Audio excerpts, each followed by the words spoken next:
Hi again then guys, and so we've got another Special Projects replica style build for you today, and this time it's kind of more inspired by a real vehicle rather than a specific replica of it.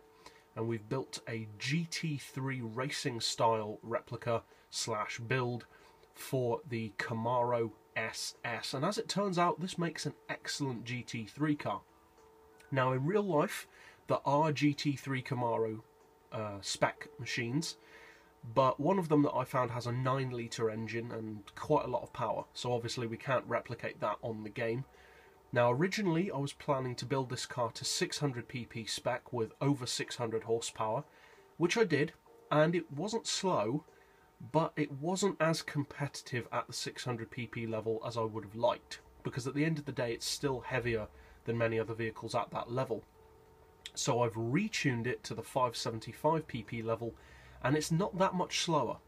So in other words, it's much more competitive at the 575 pp level, and incidentally that also puts it as a direct rival to some of my other replica builds, such as the Aston Martin DBR9, which are also at that same level. So as always, I'll show you first of all what I've done to get the visual setup of this car, then we'll go to the garage for the mechanical setup, and finally out to the track to see how it performs. Now, as far as the visuals on this particular build, obviously it's not based on any one particular replica, so for the body you've got quite a lot of variation that you can have. Now I've gone for the Type A body kit, which obviously gives you the extra chin splitter, etc. But the Type C kit I think would probably appeal to more people. You have the extra winglets on the rear bumper as well, which does look cooler overall, but the reason why I haven't gone for that one is purely because from the front it just looks too narrow, whereas the Type A has the higher winglets to just give it that wider look. But as I said, it's purely down to personal preference. As far as the flat floor, we have fitted that, which obviously increases your PP and increases grip and downforce. For the rear wing, we've gone for a custom layout.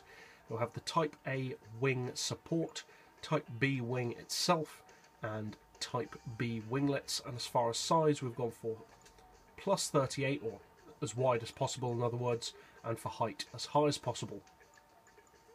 I don't believe there's anything under other. No, there isn't. For the rims, I believe, well, yeah, there's only one size. So for the rims, I have gone for, again, this is purely down to personal preference, but I've gone for these Polyphony Digital P525 rims. And for the additional meters, again, it's purely down to personal preference. I've gone for water, oil, and oil pressure. As far as the colour, well, the colour on this one is actually a factory spec colour, and it's the factory silver, because obviously this car does not have any stripes on it. Whereas if you click the colour that it's already got, it does of course add those stripes, which I didn't want, which is why I chose the silver that doesn't have any. But if you do change the colour to anything else, it does of course add stripes. So again, that's purely down to personal preference. For the rims, I've gone for matte black, which you can get from the Lexus LFA, or various other vehicles. You can also get a type of matte black from the Lamborghini Aventador. But again, it's purely down to personal preference. So a relatively simple visual setup with quite a lot of room for variation depending on personal preference. So now let's go over to the garage for the more important thing, which is of course the mechanical setup.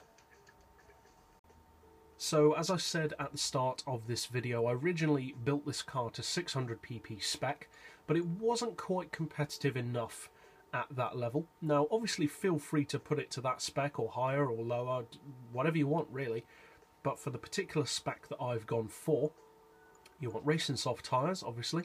For suspension I've reduced the rear, or for brakes I should say, I've reduced the rear to 4, increased the front to 6. For suspension we've got the ride height on 70 front and rear. We've increased the springs to 1175 and 1650, dampers to 5, anti-roll to 7.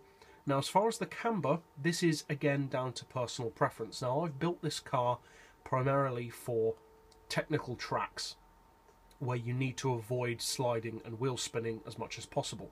Now if you plan on using this car for say more high speed flowing tracks such as High Speed Ring or Cape Ring or Monza, then you may want to reduce the camber down to about 3 instead, because having the camber on 4 does make it stiffer at high speeds. But as I said, this is primarily for technical tracks like Laguna Seca, Spa, the Nürburgring Ring, etc. And we've got neutral toe, of course, as always. For the gearbox, we've got an auto setting of 180.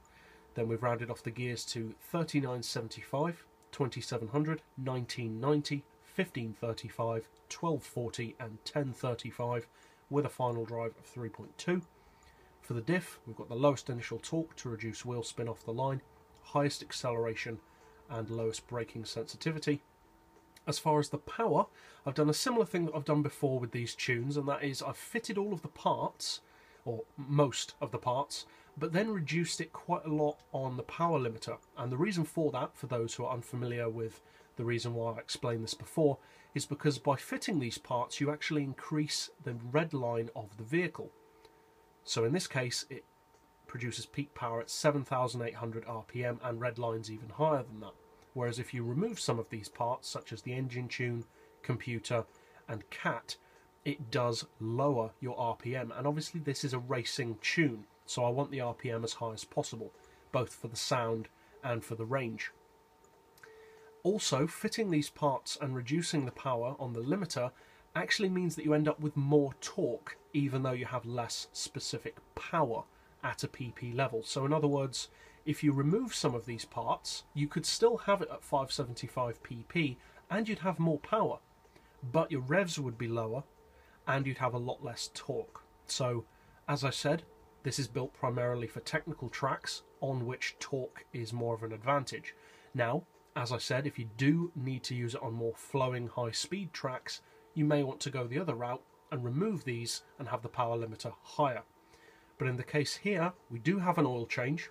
We've got a stage 3 engine tune, as you can see, sports computer, race exhaust, sports CAT, and intake tuning, and then of course a power limiter of 82.2. For the downforce, as high as possible obviously, nowhere near as much downforce as I would have liked, but got to work with what we've got. You want the full weight loss package obviously, and then we've got a 69 kilo ballast which we've put all the way to the front of the car to give us a nice 50-50 split, which brings us to 575 pp with very strong specs.